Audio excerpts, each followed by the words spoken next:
All right, y'all, how's my sound? All right, welcome to the Mission Ready Men briefing, right here on the SHR Media Network, where masculinity has not been recalled and faith has not been neutered. Today is Thursday, January 8th, the year of our Lord 2026, and we're not just talking about politics. We are engaged in spiritual warfare that has been dressed up as progress. And we're done pretending otherwise. We're done pulling punches. And we are never going to apologize. You are not going to get soy lattes and group hugs up in here. But stick around. And you might just find what you're looking for. All right, y'all, let's get after it. I had a whole show planned. And then all hell broke loose in Minneapolis. And I spent most of the morning trying to figure out what I was going to cut, how much I was going to talk about this.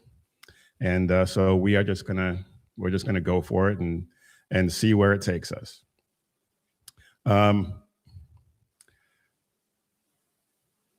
I see so many people, and I just saw someone on one of the social media sites yammering about how this was murder, completely unjustified, and just utter ridiculousness.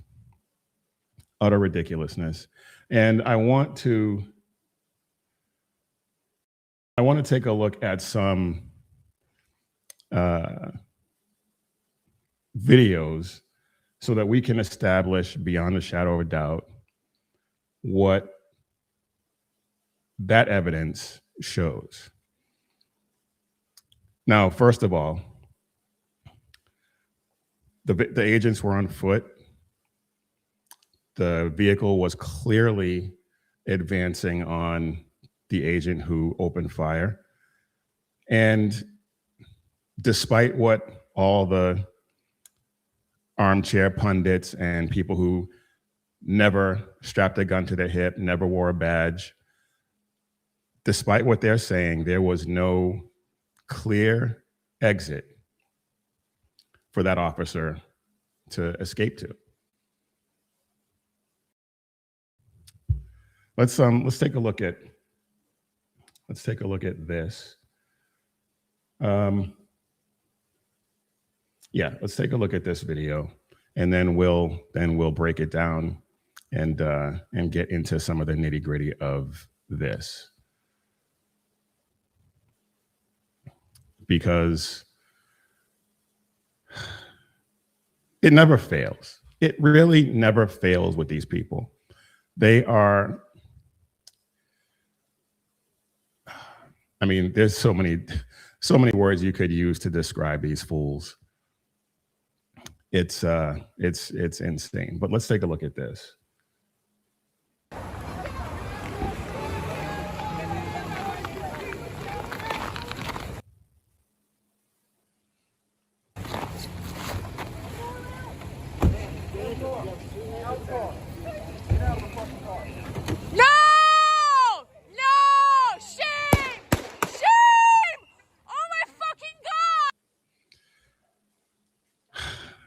Now, apparently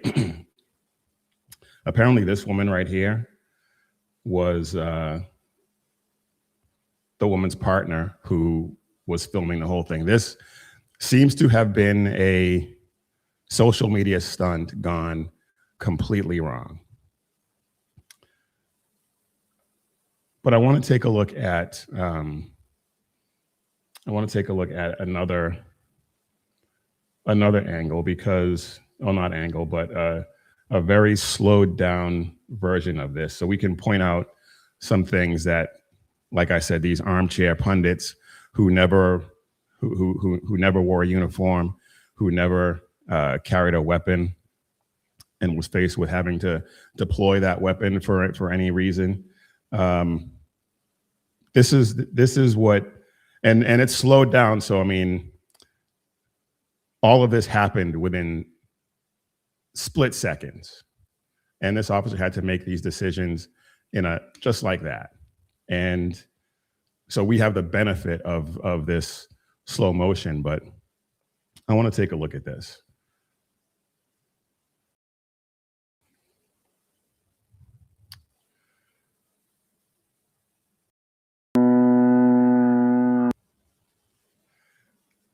There's the officer right there. And a lot of people are making a big deal about the way the wheels were turned, but she's backing up here.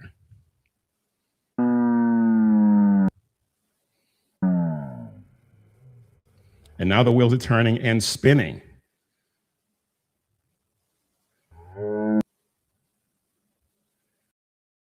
Watch.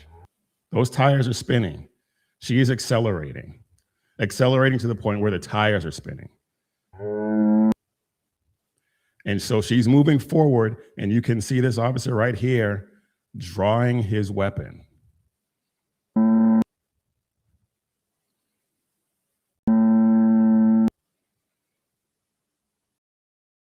And now he's on target, and she's still coming forward.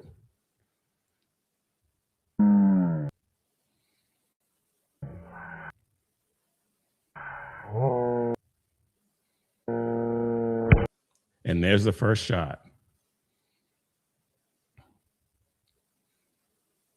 And at that point, from a different angle, you can see that she actually hit him. And we may get to that video here in a second as well.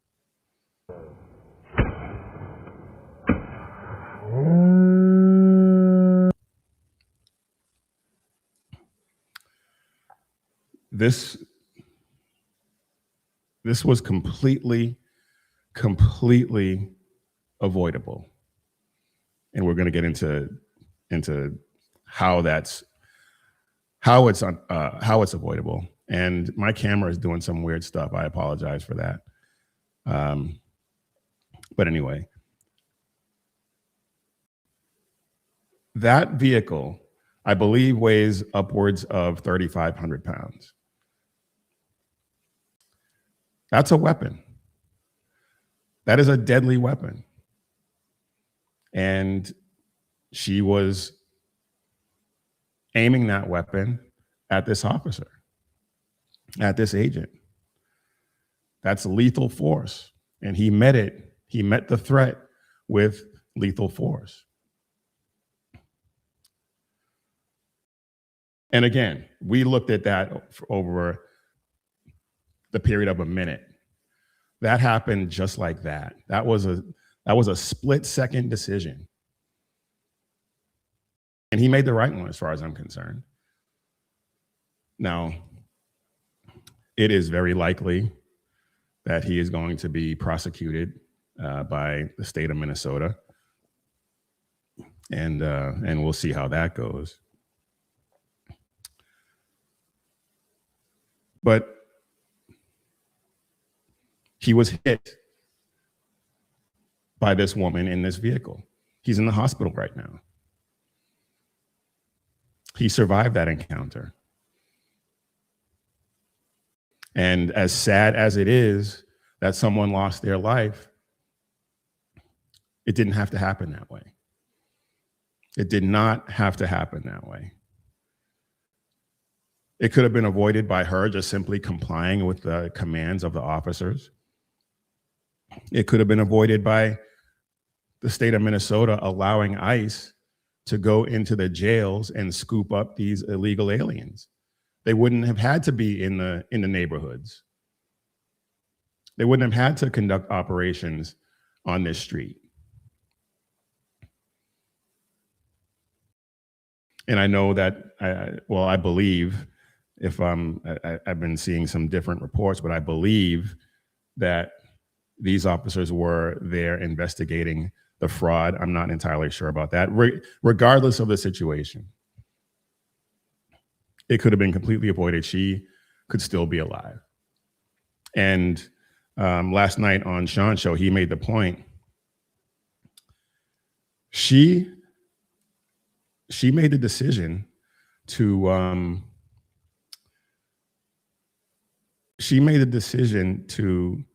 engage in behavior that could potentially separate her from her children. Whether that meant she ended up going to jail, being arrested for being stupid, or as it turns out, she is now deceased for making a stupid decision.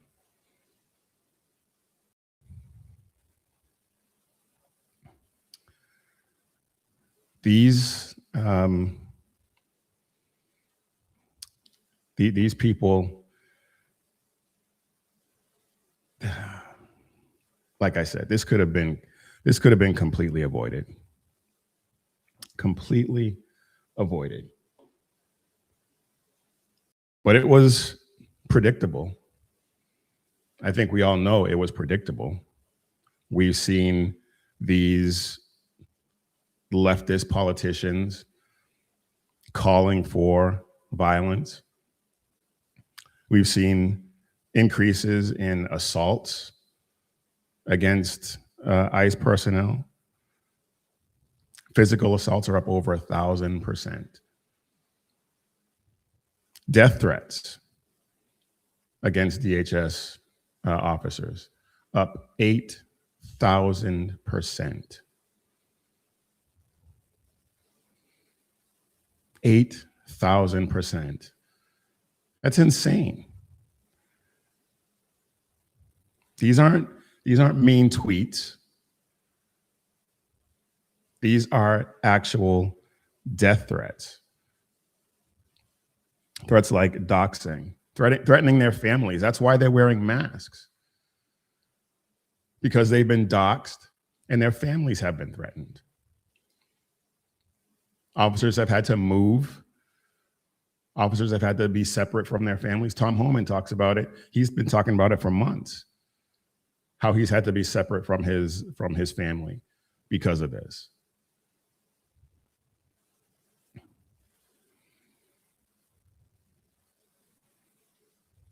And then not to mention the officer involved, it wasn't that long ago that he had been dragged by someone in a vehicle. He'd been dragged. He wasn't going to go through that again, and I don't blame him. He saw that threat coming, and he took action.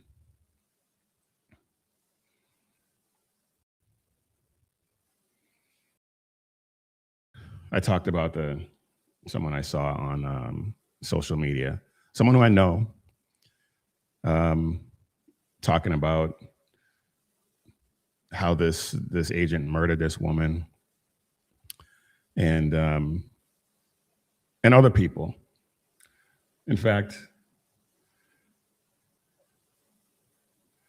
well, actually, no, before we get there, let's listen to the mayor of Minneapolis and what he had to say following the shooting.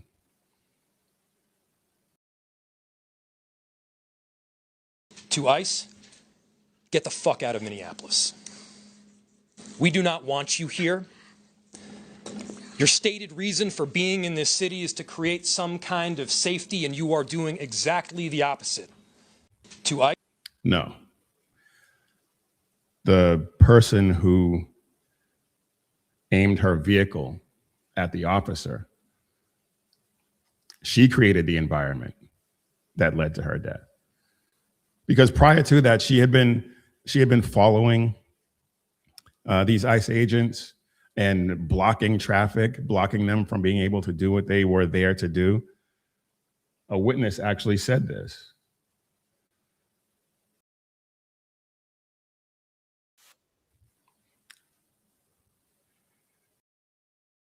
Clearly wanted her out of there because she was the main car leading the protest. is my understanding. I talked to another guy who was driving behind her, but she was very successful in blocking traffic. She was doing what she was set out to do, and so they wanted to get her the hell out of there. Yeah. So it looked like she was impeding ICE vehicles. Definitely, yeah. Okay. That was her goal. That was her goal. Mission accomplished. Kind of. And I'm really behind in the chats. I apologize for that. BZ says she was a professional agitator, and there are reports that she is a paid agitator.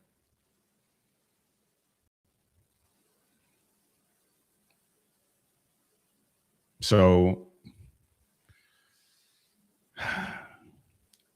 when you FA, eventually you will FO.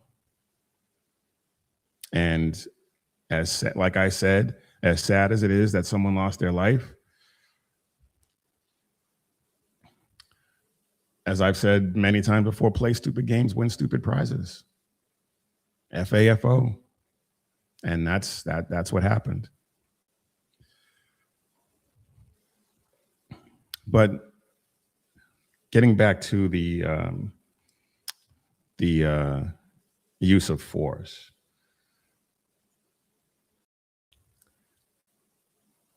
these officers,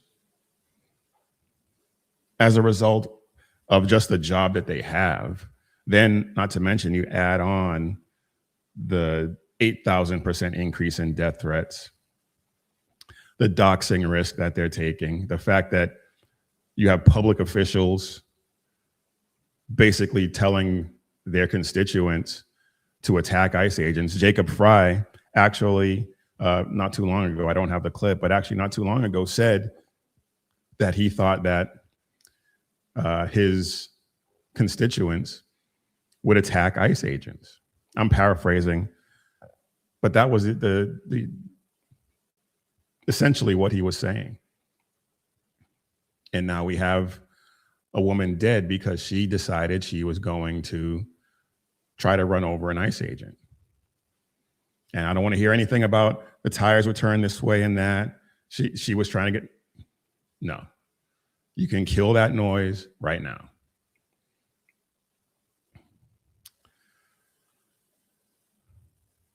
These agents were in a hostile environment. They were in a heightened state of readiness because of all of the rhetoric against them. Crowds were forming, tensions escalating. I mean, this was a tinderbox. This was a tinderbox.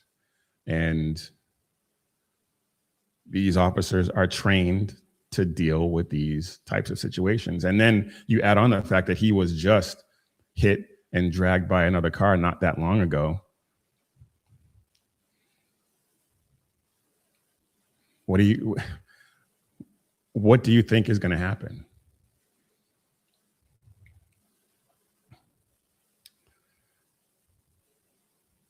And like I said, Fry and Walls are just escalating this, escalating it to a dangerous, dangerous level.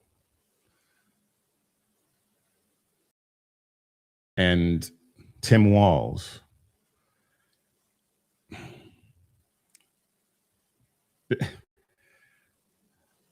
if it wasn't such a sad situation, this guy would be, he's a clown. He is an absolute joke of a politician. And here he is basically fanning the flames on civil war. Order to prepare the Minnesota National Guard. We have soldiers in training and prepared to be deployed if necessary. I remind you, a warning order is a heads up for folks. And these National Guard troops are our National Guard troops. They're teachers in your community, they're business owners, they're construction professionals, They are Minnesotans. Minnesota will not allow our community to be used as a prop in a national political fight. Sackhead Sean said that was an insult to clowns. Maybe so, but it's the truth. And I'm not really a huge fan of clowns anyway, so there's that.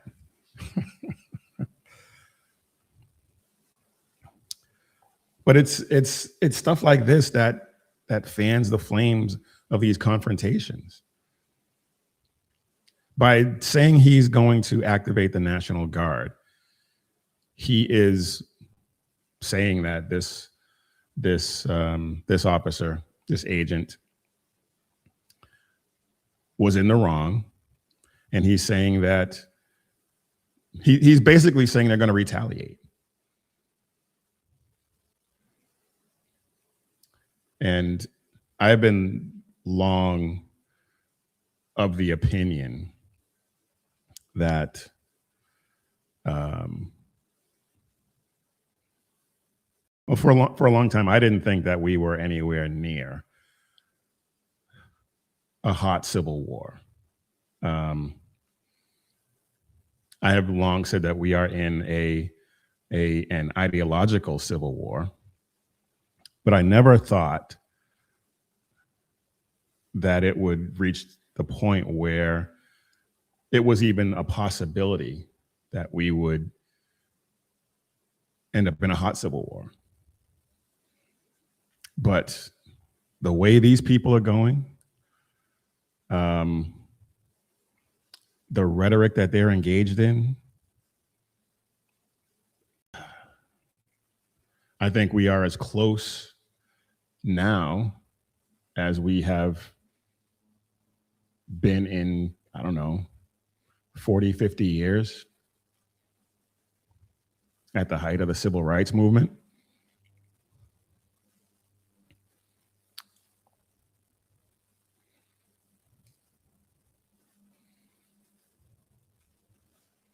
Every time they call law enforcement, ICE, CBP, every time they call one of those agents or officers the enemy, some lunatic is going to act on it. Whether that lunatic is some deranged citizen or a mayor or a governor.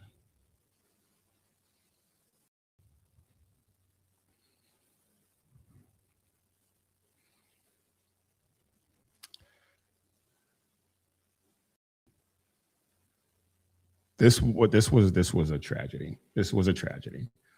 And I completely disagree with everything that this woman stood for. But her kids are without a mother. She's dead. Nobody wants that. Nobody sane wants that.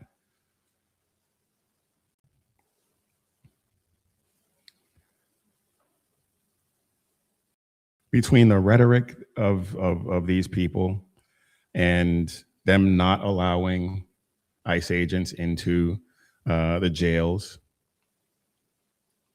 this was not just predictable, but this was inevitable.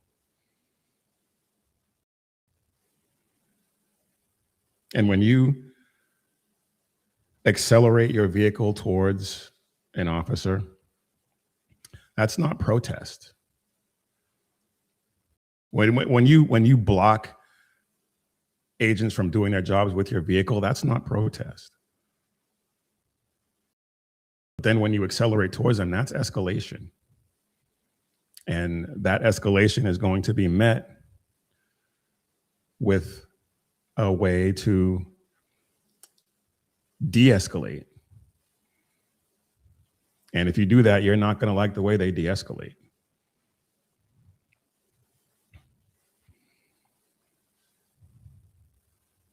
As long as ICE agents, as long as law enforcement is being called the enemy and it's open season on them, things like this are going to continue to happen. And we saw just this morning, there was protests at a federal building in Minneapolis. It seems as if it's calmed down a little bit now. I'm not, I wasn't paying a whole lot of attention as I was getting ready for the show, but it seems like it's kind of died down a little bit. We'll see what happens when the rabble rousers wake up, or it warms up and they feel like they're ready to go out and make some trouble. We'll see. There is one other thing I wanted to talk about. Wow, the chat is on and popping this morning. I will get to it, I promise. But I wanted to talk about this because I did mention earlier about the armchair pundits, and I know I've circled back to that a couple of times now, but I wanted to play this one because this is another one that's just these people. when you've never trained in the use of force continuum, when you've never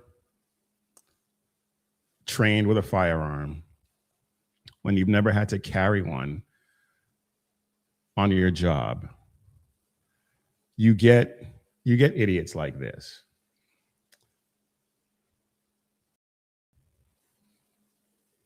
At some point in time, you got to ask yourself, what damn country do you want to live in? At some point in time, you're going to have to ask ourselves that question. And I think the time is sooner than later. Because again, from a legal perspective, don't expect this ICE officer to be prosecuted. I'm telling you right now. I disagree. I think that he is going to face prosecution. And I think the state of Minnesota is going to do everything they possibly can to railroad this guy. And I'm hopeful that they can find some fair-minded jurors to rule in his favor, if it gets that far. But I mean, they are going to try. Without a doubt, they are going to try. She was in the car, Renee Nicole Good, 37 years of age, protesting, blocking off the streets. ICE wanted her to move. An officer got in front of the car. Another officer got to the side of the car, and then she tried to take off. And then that's not what happened.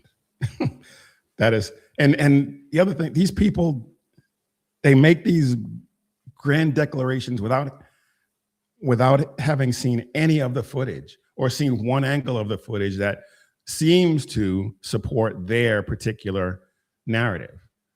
I have watched so many videos, close up, far away, slowed down, full context videos. This officer acted in self-defense, period, end of story. And in a sane society, we wouldn't even be having this discussion. But sane society has been out of the building for decades now. in their eyes, the Christy Noams of the world for the Department of Homeland Security, and other folks on the right are saying, oh, they consider it an act of domestic terrorism because she tried to run over an ICE officer. It's not going to be prosecuted. My point is, let's not focus on that for a second, okay? She was wrong to drive off. She should not have done that. Or she should have asked the officer, I'm pulling over. Could you move out the way, please? Instead of trying to disregard him totally to the point where you're going to take off and potentially hit him, and he moves out the way and draws his gun and shoots through the front windshield. Again, so obvious he didn't watch any of the footage. None of it. And took her out. But it wasn't necessary. You could have arrested her. You could have spared the woman's life. Here we go. This is... You didn't have to kill her. We've seen plenty of incidences throughout the United States of America historically and frequently and recently, where people who committed crimes or people whose behavior weren't indicative of law-abiding citizens who were simply obeying law enforcement officials, we've seen them walk away alive. We've seen them walk away cuffed, but they walked away alive. Mainly because they didn't actually attack officers with deadly weapons. Just putting that out there. So even though the law, from a literal perspective, might be on his side, the reality is that your humanity comes into question because you didn't have to kill her. She didn't have to die. No, she didn't have to die. She didn't. She could have complied with the officers. She could have not blocked the officers from doing their jobs. She could have made any number of decisions that would see her be alive today. But that's the country we're living in now. We're living in a country where some people, more often than not, are becoming lawless, and law enforcement officials are not just about enforcing the law while serving and protecting, but they're also taking lives. What does that even mean? There was another point in this thing where he talked about shooting the tires and all this nonsense. Just complete and utter nonsense.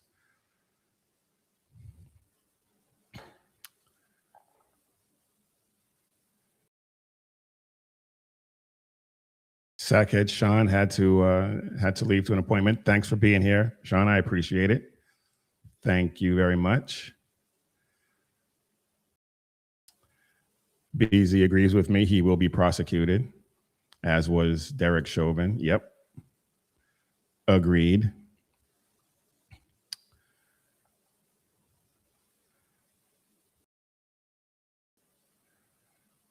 Zihara, thank you for being here, Zihara. I haven't seen you before, but welcome. Glad you're here. Like I said, she conspired to impede the ICE agents to do their job. She broke many laws. Yes, she did. Yes, she did. And she paid a very high price for doing so.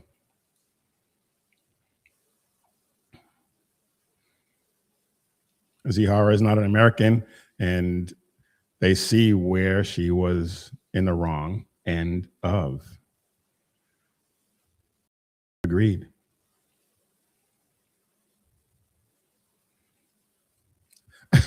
Well, now you're just making too much sense, Zahara. Yes, the cop in the front wouldn't have had a view of the tires. Like Sean said in his show last night, in that situation, he had tunnel vision. He was in fight or flight mode, and no. And he had I'm not going to get into all the trying to shoot at smaller targets, smaller moving targets. But people are just dumb. People are just dumb. All right. I'm sure we're going to talk about that some more as these things unfold.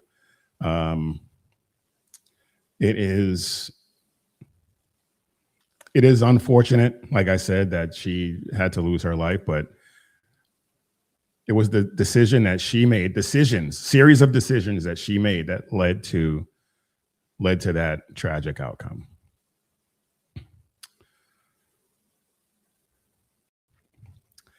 All right.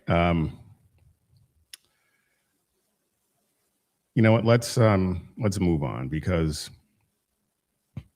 I want to get into a couple of other things, and but before we do, let's go ahead and get a word in from our sponsor. And our sponsor for today's show is Carry Girl Gear. Carry your faith, carry your family, carry your freedom. This is the 2026 Celebrate America t-shirt. Excuse me. Celebrating the 250th anniversary of this great country.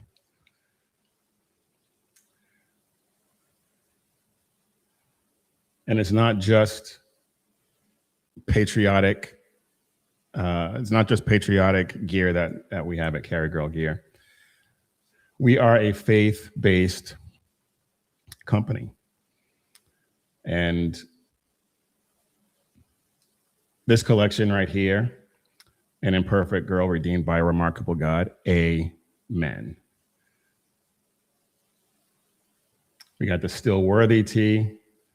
My worship is loud because my wounds are deep. These are some awesome, awesome designs designed for a patriotic woman of God who also likes to exercise her Second Amendment rights. So we have the carry leggings, concealed carry canvas sling, just all kinds of great gear and t-shirts. And we're in a revival generation, I believe, and this is a revival generation beanie. It's wintertime, perfect time for the Esther 414 beanie.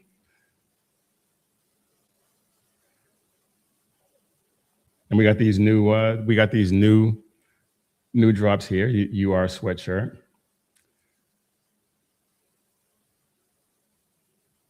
The loved tee. Cool moms love Jesus.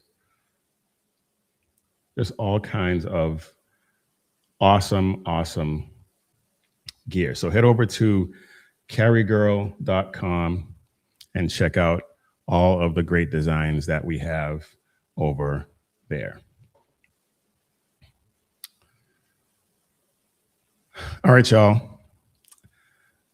I am Big E, and you are watching and listening to the Mission Ready Men briefing right here on the SHR Media Network, where you can catch my good friend Sackhead Sean, who just left the chat with the Edge of Liberty every Monday and Wednesday at 11 p.m. Eastern, 8 p.m. Pacific. The Reaver of Common Sense with Jersey Joe every Monday and Friday at 9 p.m. Eastern, 6 p.m. Pacific. And BZ, who is making his presence known in the chat on Tuesdays and Thursdays at 11 p.m. Eastern and 8 p.m. Pacific. He should be on tonight, barring any unforeseen weather issues. And you definitely want to make sure you check all of those great shows out. BZ is going to have some, as long as the weather cooperates, he's going to have some great insights about this and many other stories tonight. So be sure to subscribe and share all of those great shows, and pray that we have a huge breakthrough. We are at 715 subscribers. So thank you all very much for subscribing and sharing. We want to get to, we want to get to 1,000 this year. And the sooner we can do that, the sooner we can set a goal for 1,500 and so on and so on. Because we want to reach as many people as we possibly can. Okay, 716 subscribers. So thank you all for that. All right, y'all, now back to our regularly scheduled programming. So one of the things that I like to talk about, and sometimes circumstances don't always allow me to get to some of these things, but the title of this show is the Mission Ready Men Briefing. And so what we are trying to do is talk to men specifically about men's issues, along with the news of the day and how we react to that. And a lot of the things that men are dealing with are actually manifesting themselves in the political sphere. I mean, we saw at the DNC last year where they talked about this new masculinity and pointing out men like Doug Emhoff and some of the other leftist guys as the new standard for masculinity. And of course, I completely reject that notion.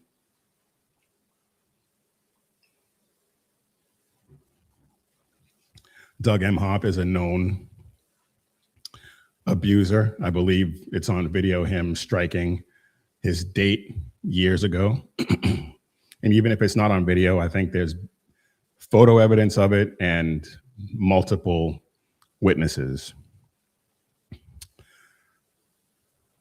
But I wanted to talk about this because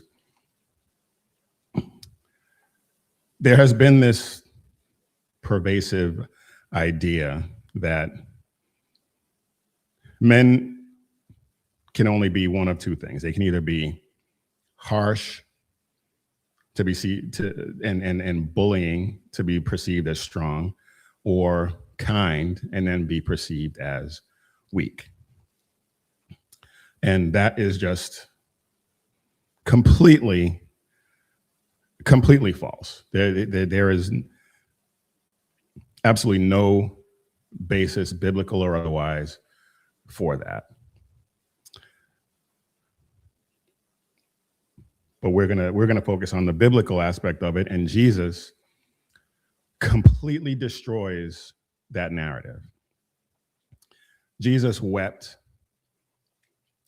a few times, but he wept at Lazarus's tomb when his friend Lazarus died. But then he commanded death to stand down and called Lazarus forth in John 11:43. Called Lazarus out of the tomb. And he walked out of that tomb.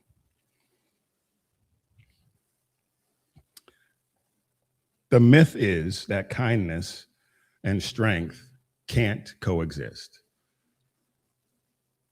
That they're somehow opposites. You have the turn the other cheek idea that's been weaponized to make men believe that they have to be passive. They have to avoid conflict.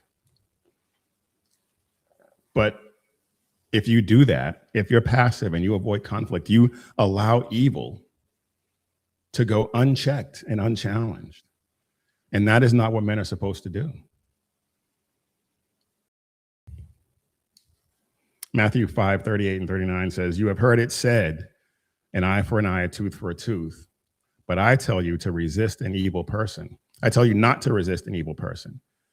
But whoever slaps you on your right cheek, turn the other to him also." So you have to take that in context. In that period of time, and it's still pretty much true to this day, most people are right-handed. So if you are going to smack somebody on the right cheek, you're going to have to backhand them. And backhanding is an insult. Backhanding is something that happened between a master and a slave, or some sort of master subordinate type situation, a boss employee, that kind of thing. He wasn't teaching cowardice in that instance. He was teaching people to not retaliate in terms of not retaliate for personal insults. If somebody insults you, if somebody does something to you, you are supposed to let that go.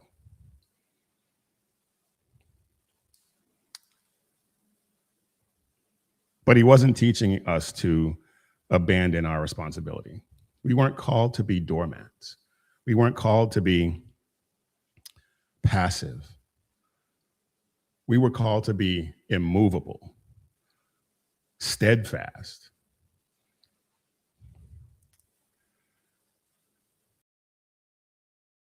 Matthew 5:39 is about breaking a cycle of personal revenge, because if you retaliate, then that person's going to retaliate right back, and it's just going to be a never-ending cycle that solves nothing.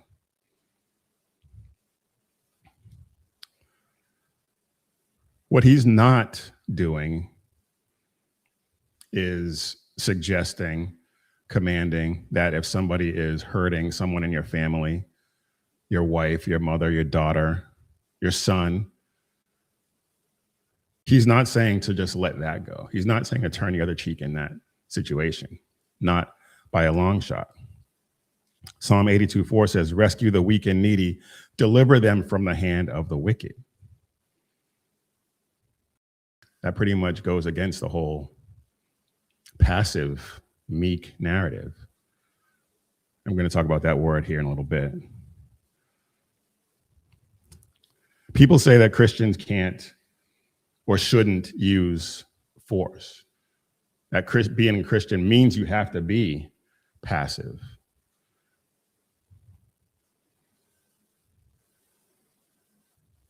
But what happens when you call 911? What happens when you want the military to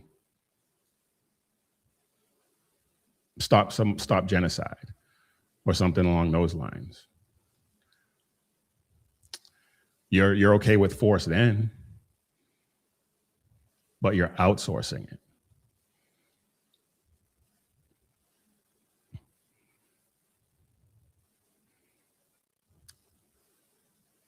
Force is 100% biblically and morally justified when confronting evil. Simple as that. Because the alternative is letting evil run rampant. And that is 100% not biblical or moral.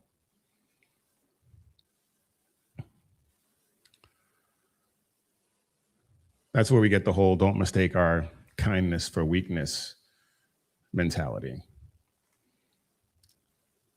Jesus was kind, but he was unmistakably dangerous. He walked into the temple. He made a whip. He saw the money changers taking advantage of people in the temple who would come to worship. He made a whip, started whipping people and flipping tables.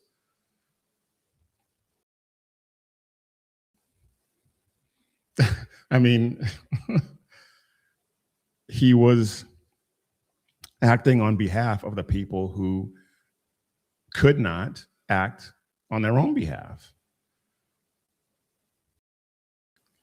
They probably knew they were being taken advantage of, but they had no recourse. He saw that and said, I am your recourse.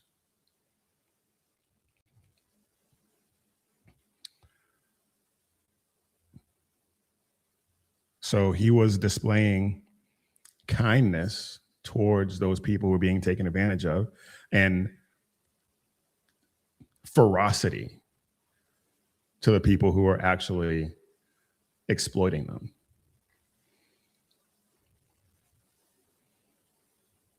And he went through publicly dismantling and humiliating the Pharisees and the rulers of the synagogues. Called them hypocrites. Called them sons of hell. He wasn't playing around.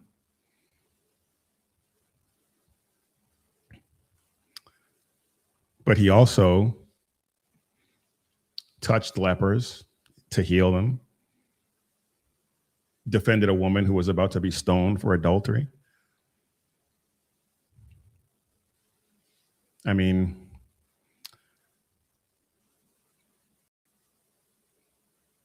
he was not soft by any stretch of the imagination.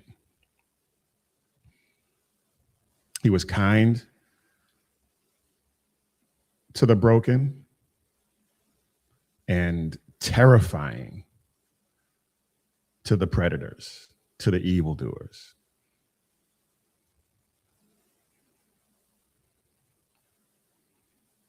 You can't love the sheep and then tolerate the wolves. You can't.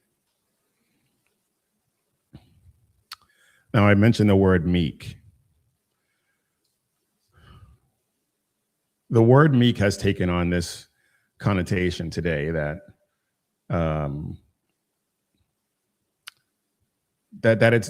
it's weak, that it's soft, that it's mild, that it's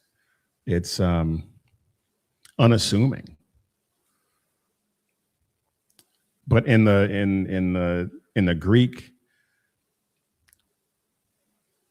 biblical meekness means the word meek in the Greek means strength under control, which is what we talk about a lot in terms of men being able to deal with threats, protect their families, and things along those lines.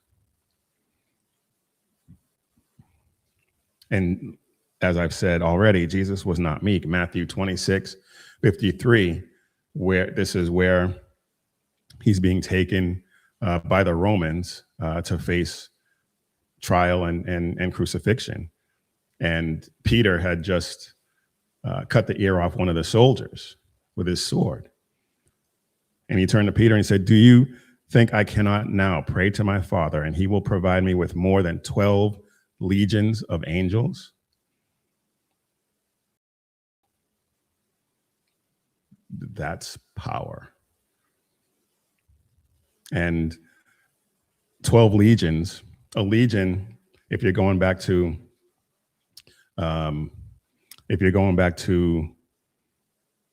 how the Romans defined a legion, that was about 5,000 soldiers. So Jesus just said he could call 12 legions. That's over 60,000 soldiers, over 60,000 angels to come and wreck shop if he wanted that. But he didn't, because his duty required restraint, not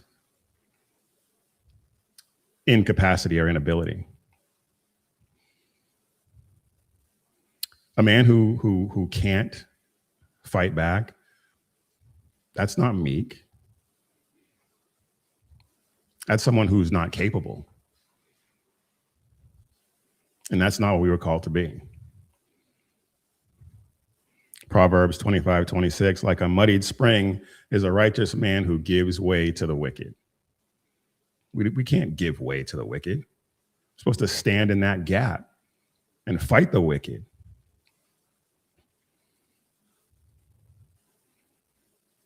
There's no virtue in restraint if there was never any power there to restrain.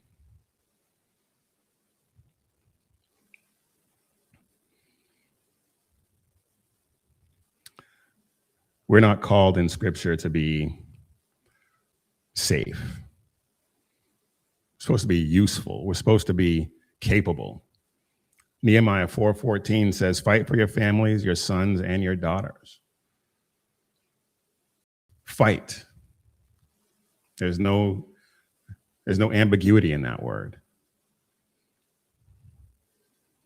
David in Psalm 144 says, "Blessed be the Lord who trains my hands for war." Again, there's no ambiguity there. And we know David was a warrior. He was other things too, yes, but he was a warrior. And that's what our mission is.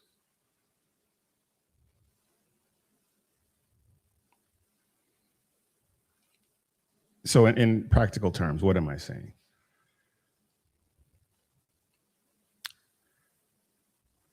Train your body. Train your mind. Stay alert. When you're out and about, don't have your face buried in your phone. Here at home, I'm certainly guilty of that. I think we all are.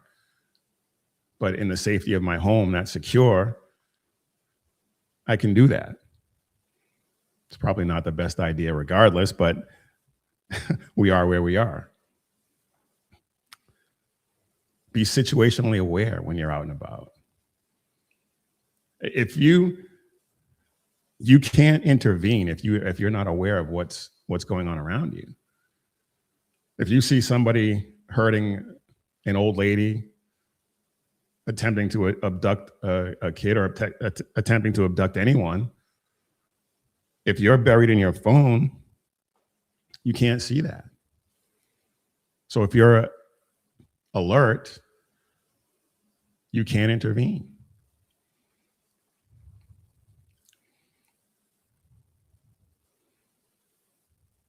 A dangerous man, I've talked about this before, is calm because he knows that he has his power under control.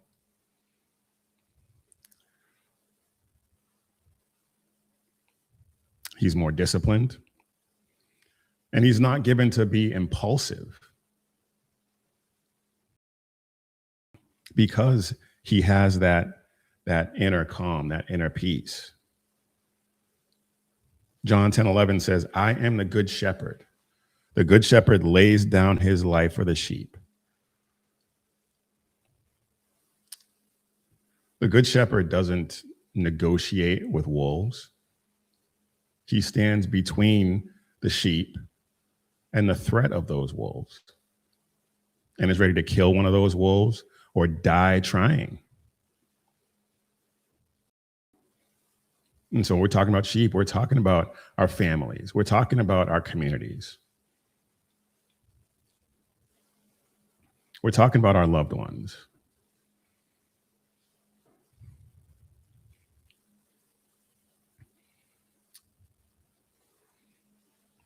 So the type of men that Dana Bash was talking about at the DNC, and this leftist notion of new masculinity, those men are harmless.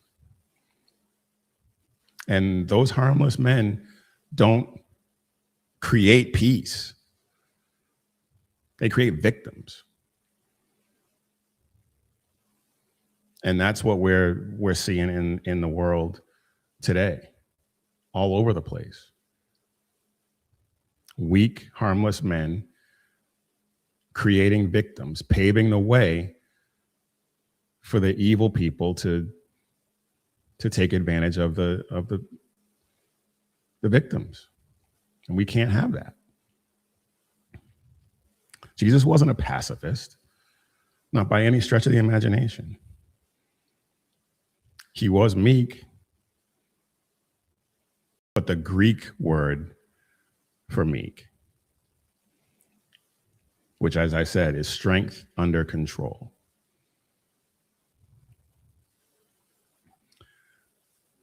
So the strength that God gave us exists to be of service to others. Refusing to use that strength and build and maintain that strength isn't virtue. It's abandoning your responsibility. Biblical masculinity means to be kind, but dangerous, vigilant, and ready.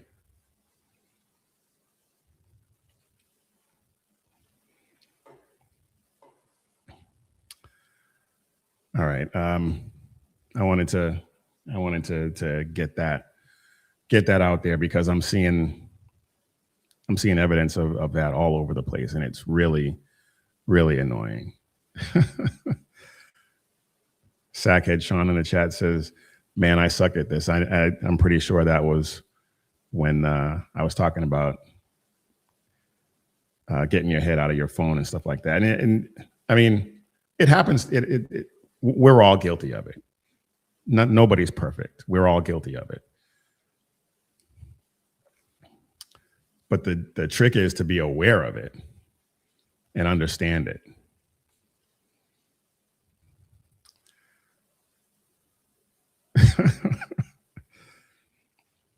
All right. We got about a half an hour left, and I wanted to, this is something I wanted to get into last week, but ran out of time, and it kind of dovetails into the previous topic we were talking about, kind of.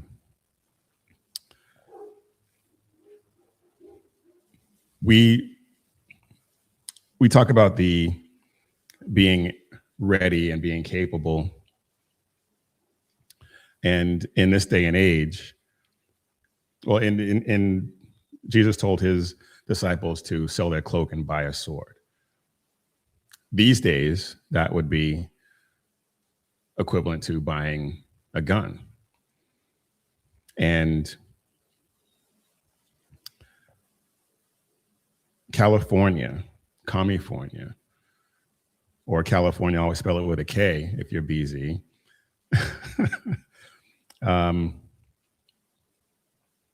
They just got smacked down by the Ninth Circuit of all appeals courts when they ruled that the public carry ban is not constitutional.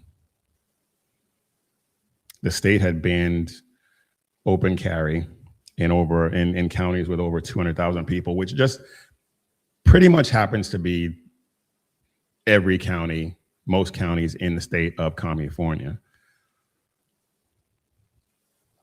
So they said that they can't ban people from carrying weapons. And what California did was basically they took the Second Amendment, they took people's constitutional rights and made it so onerous to exercise that it was effectively banned. Between the licensing regimes, the training regimes, the expense of obtaining the license, and then going to a local sheriff who, in all likelihood, was going to deny you anyway.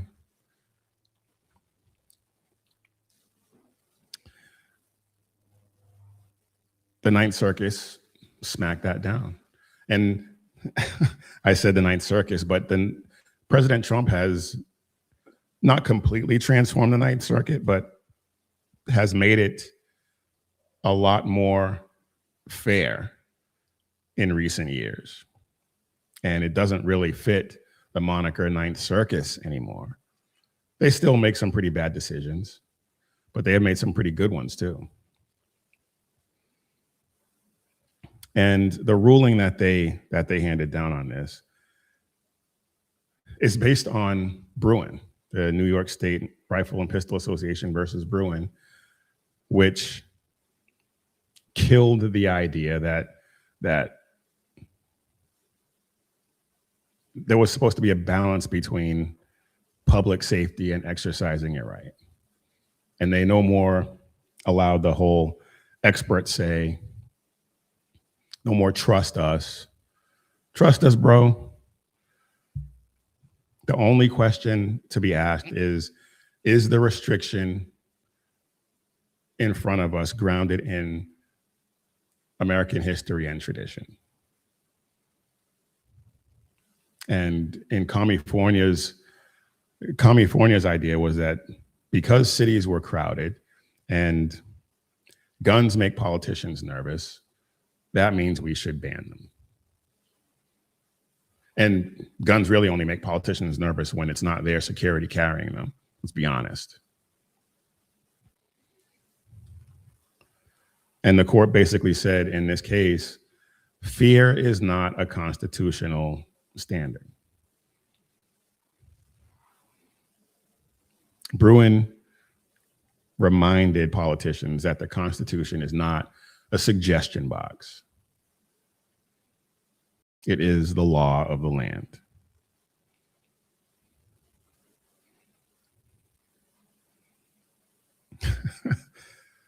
Yeah. Sackhead Sean says they hate everyone else's guns but their own. Yeah, of course. There was that interview that that Mussolini did with, I want to say Nora O'Donnell, but it could have been someone else, where he was walking down the street talking about the Second Amendment. Meanwhile, you could see at least, I think at least 4 people, 4 members of his security detail, very obviously packing. Why would he feel the need to have such a stacked security detail if guns were banned? But of course, that just meant that the people who are not his security detail shouldn't have the. Was it Mussolini who no, it wasn't him. There was some politician who said that basically they were more important than everyone else and they should be allowed to have security carry guns, but nobody else should. I'm gonna have to see if I can look that up, or someone in the chat can find that. I want to say it was Mussolini, but it may not have been.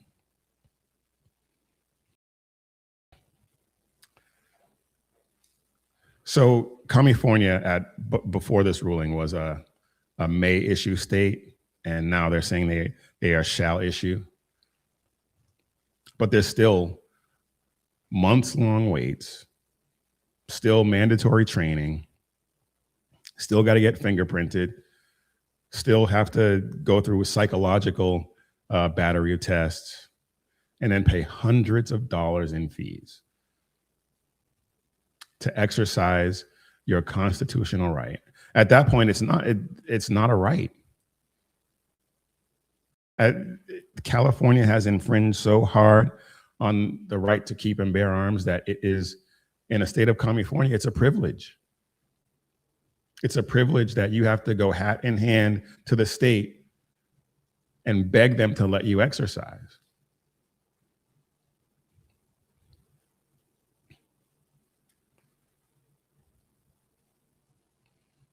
And so they have these sensitive areas where you can't carry, public transportation, parks, government buildings, all businesses. So pretty much every place is a sensitive area. So you can get a permit, I guess, but you just can't use it anywhere. I mean, that's the extent of privilege in the state of California. When you have to submit to all of this nonsense and submit so much paperwork and spend so much money,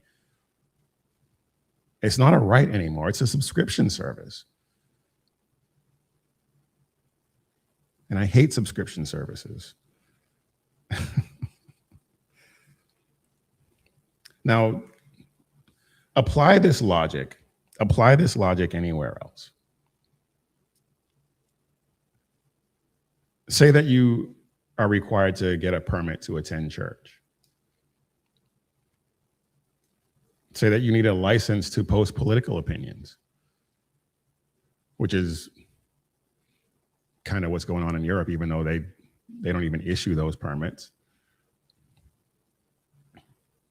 A waiting period to publish criticisms of the government.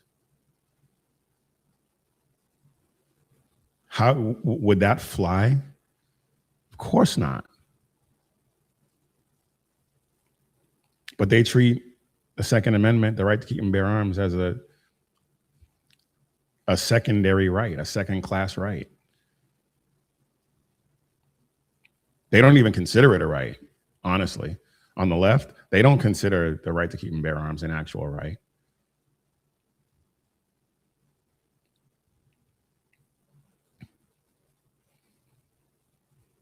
That right exists, as far as they're concerned, only after it's been approved, after you submit several applications in triplicate, spend hundreds of dollars, and even then there's no guarantee that it'll even get approved at that point.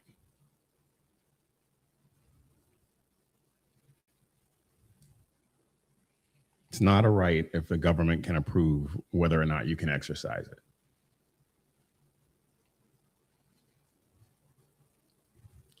But as I say all the time, this is not about guns.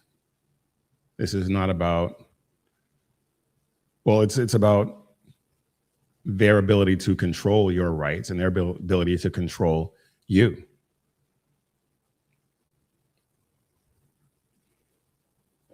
This ruling is not the end. California wants to control you. So they're going to appeal. They'll rewrite some laws. They'll come up with new ways to make you jump through hoops to exercise a fundamental right, because it's never been about safety. Never been about safety. It's about who decides what rights you can exercise.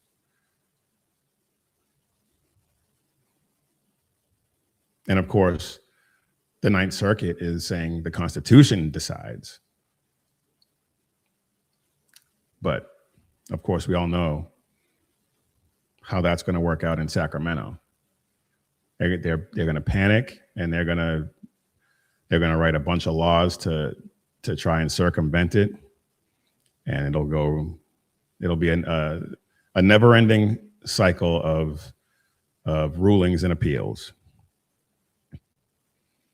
because they don't trust you.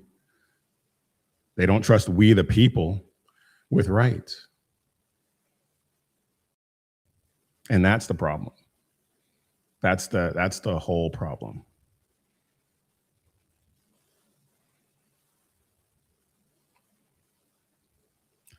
O2AMT says, some have used the phrase be ungovernable. Yeah. I have used that phrase, be ungovernable.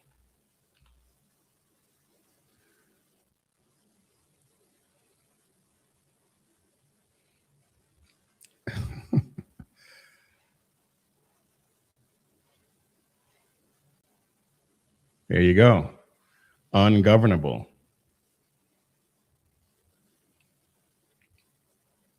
Seven Armors Tea. And you can get over to carrygirl.com and check that out. Shameless plug. Yes, I know.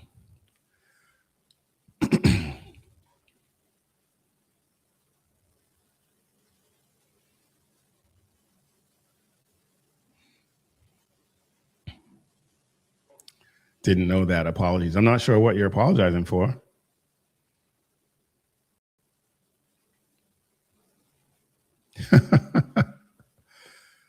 Do you have ungovernable in Omar the tent maker size? We go up to 4XL.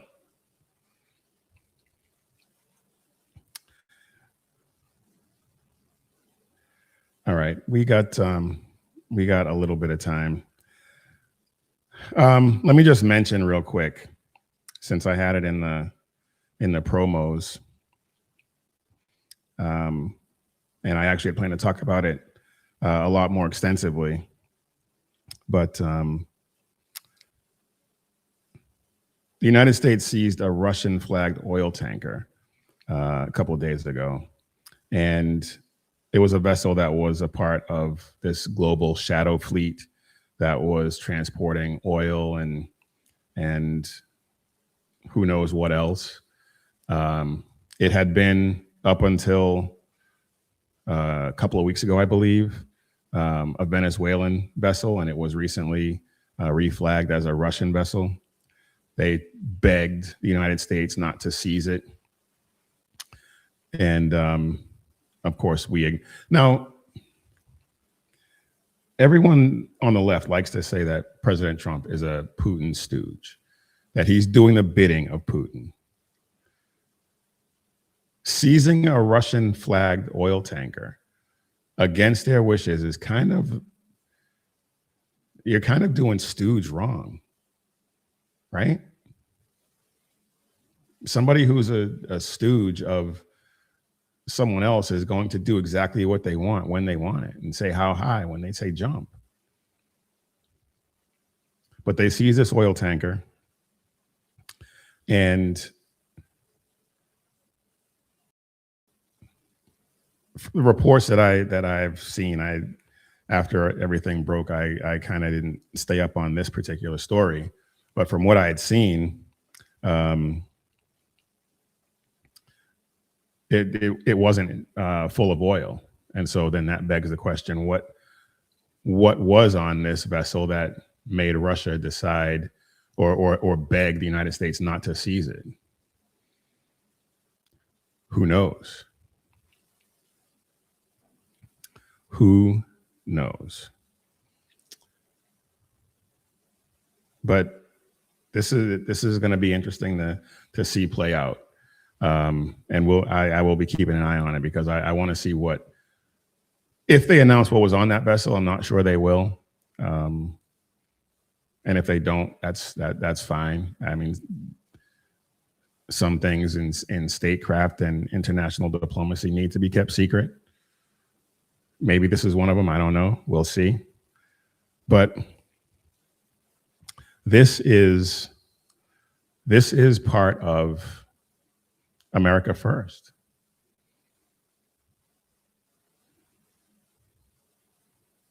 There were sanctions on this shadow fleet. There were sanctions against Russia and Iran and Venezuela, and they were just acting in this shadow fleet with impunity, as if those sanctions didn't exist. And sanctions enforcement under President Trump got some bite to it. Running these shadow fleets just got a whole lot riskier. And the implications on energy geopolitically just got a whole lot more interesting.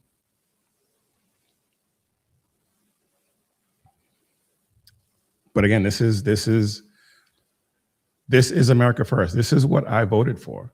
And I suspect this is what most of you voted for.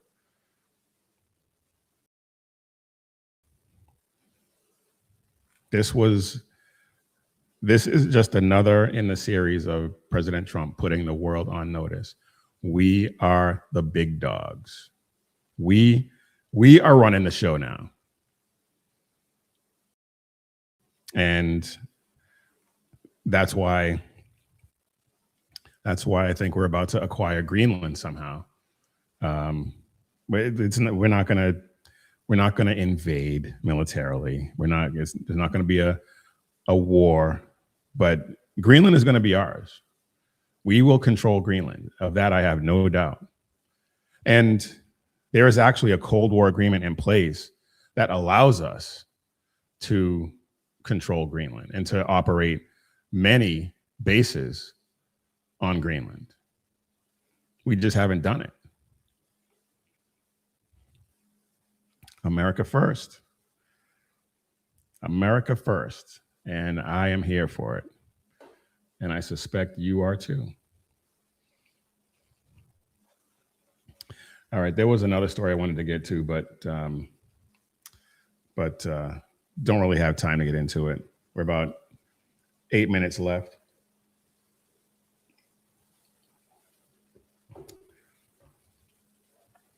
So let's head over to Twitchy and see if we can get some laughs.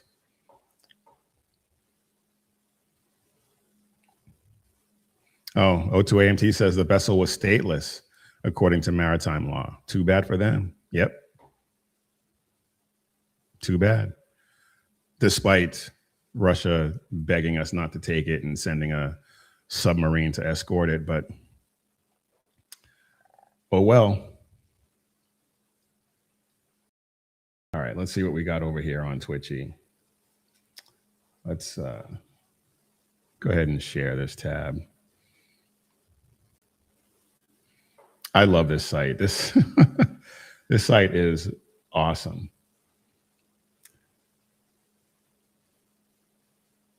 DOJ confirms receiving a criminal referral that might partly explain why Tim Walz has become extra unhinged. Yeah, has he become extra unhinged? He kind of seems regularly unhinged to me, but let's take a look and see what we got here. They say Minnesota Governor Tim Walz has become extra unglued recently, even for him. Again, I'm not so sure.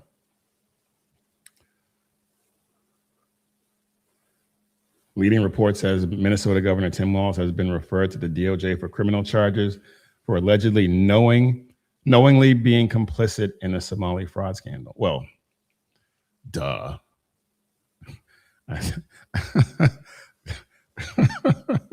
I don't think we needed a DOJ referral to tell us that was true.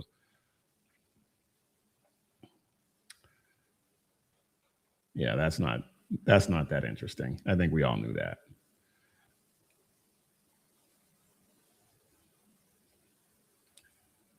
JD Vance shuts former defense attorney claiming ICE officers instigated Minnesota attack down in one glorious post. Well, he's always good for a glorious post. Let's see what he has to say.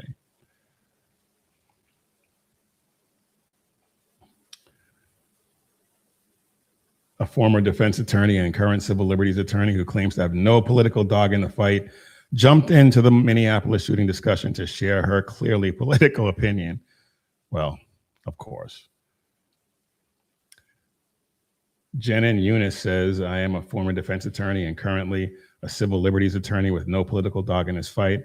I watched the video at least 10 times from different angles and at different speeds and waited to offer an opinion, which I still reserve the right to change if additional, it goes on down here. I'm not going to switch over to Twitter. The video shows the steering wheel is turned to the right, clearly attempting to leave without hitting anyone. Anyway, we've already addressed that. Even a real police officer would not have the right to shoot at her for trying to flee. Well, no, because she wasn't trying to flee. She was trying to run him over. So, debunked. And the video shows she was trying to escape a perceived threat. No, incorrect. So let's see what JD Vance has to. This is preposterous, JD Vance says. First of all, she's not waving the officers through and has no right to do so even if she were. She is waving another car through before the officers approach the car. Second, officers are not randomly searching her. They are approaching her vehicle.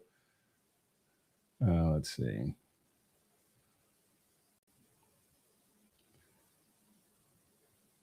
They are approaching her vehicle because she is violating the law. Namely, she is obstructing a lawful enforcement operation. You are not allowed to walk up or drive up to people who are enforcing the law to make it harder for them to do their jobs. The officer didn't discharge his weapon to prevent her from fleeing. When he discharged his weapon, she had pointed the vehicle at him and pressed the gas, as we talked about with the wheel spinning. He discharged his weapon in self-defense. Yeah, I mean,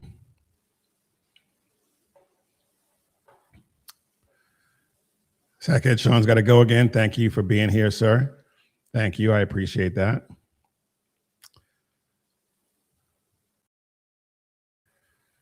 BZ says, remember, the facts mean nothing. The case will be held in Minneapolis because no local judge will allow another venue, and jury nullification will occur as in 1995. Yeah.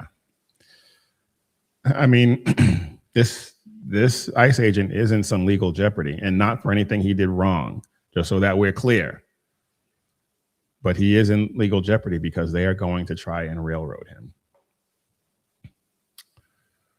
They are going to try and railroad him. All right, y'all. That is it for today's briefing. We are not here to just fill airtime and opine. We're here to equip Christian men to spread the gospel of Jesus Christ and carry the banner of faith, freedom, and hope to the next generation. So if that matters to you, don't just watch.